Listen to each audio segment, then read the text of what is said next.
Dear students, the first question of the chapter is give two examples each of situations in which you push or pull to change the state of motion of objects. Here you have to give any two examples each of push or pull.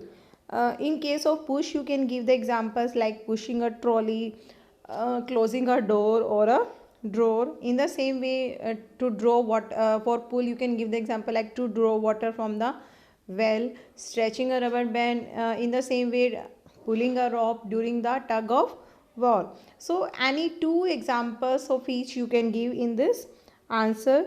Give second question is give two examples of situations in which applied force causes a change in the shape of an object. Here in this question you have to tell any two examples where we apply force and there is a change in the shape of the objects. Like whenever we are applying force, the shape of the dough changes.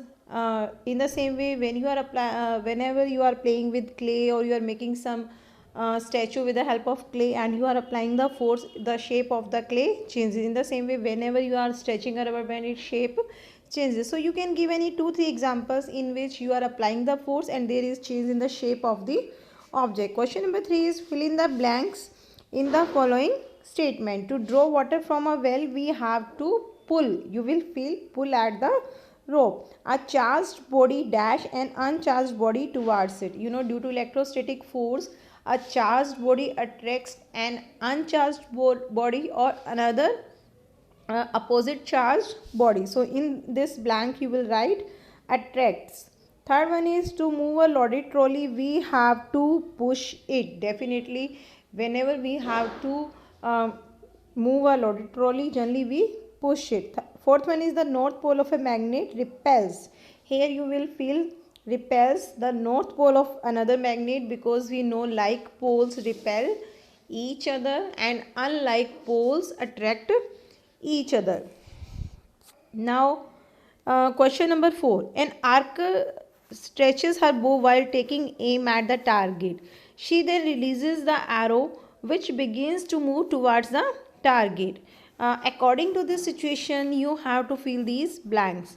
To stretch the bow, the archer applies a force that causes a change in its shape. Definitely, when we are applying a force, then the shape of the bow changes. Second one is the force applied by the archer to stretch the bow is an example of muscular force. So in this you will feel muscular force. Third one is the type of force responsible for a change in the state of motion of the arrow is an example of a dash force.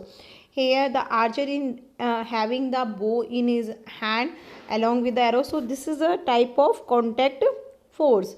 While the arrow moves towards its target, the forces acting on it are due to gravity and that due to friction of air. Whenever we release an arrow from a bow, there are two forces which will act on the arrow: gravity towards downward due to the earth, and second one frictional force of air which opposes the motion of the arrow. So here you will write friction and gravity. In fifth question, you have to tell the agent which is applying the force, the object on which this force is applied, and what will be the effect of this force. For example, in A, it is asked squeezing a piece of lemon between the fingers to extract its juice. It means who is applying the force? Our hands, due to muscular force of fingers.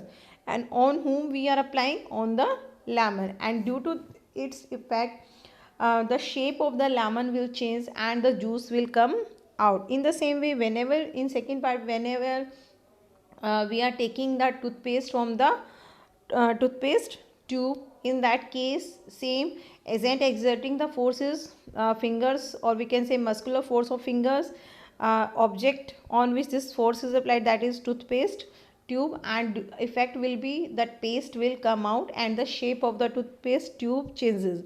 In the same way, in C, a load suspended from a spring while its other end is on a hook fixed to a wall. Here we can say the spring is stretched due to the weight of the suspended object. So here the force is applied by the suspended load, and on which it is applied on the spring, And again, what will be the effect on the spring? The shape of the spring changes and it elongates in length. An athlete making a high jump to clear the bar at a certain height. Here the force is applied by the foot of the person, and it is applied on the whole body of the athlete, due to which he jumps high and crosses the bar. So in this way you will write the object which is applying the force, the name of the object on which this force is applied, and what will be the effect of this force. So in every part you have to tell these 3 points. Next one is, a blacksmith hammers a hot piece of iron while making a tool. How does the force due to hammering affect the piece of iron?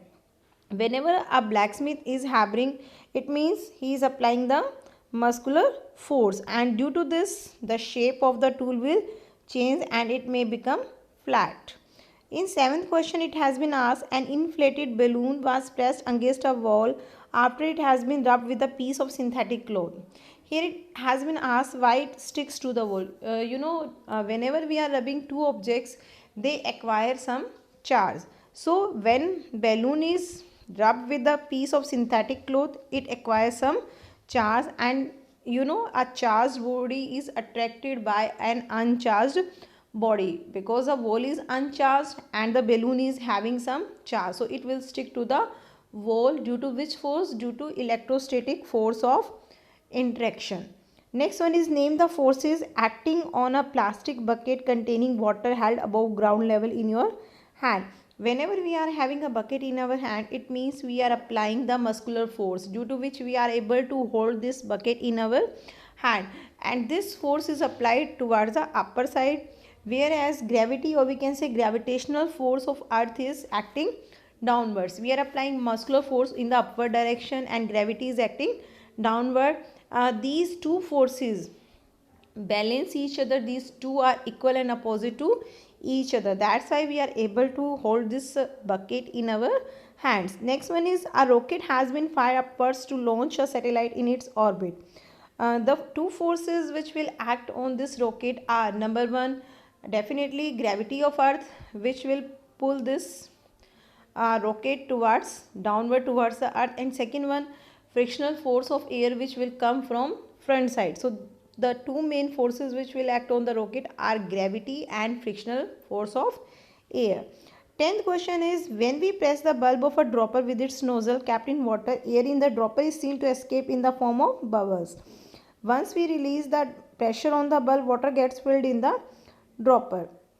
Yeah, the rise of water in the dropper is due to atmospheric pressure. The envelope of air which is present around us, that always exert a pressure on our head, which is called atmospheric pressure, and here water or any medicine is filled in the dropper due to this atmospheric pressure. Thank you.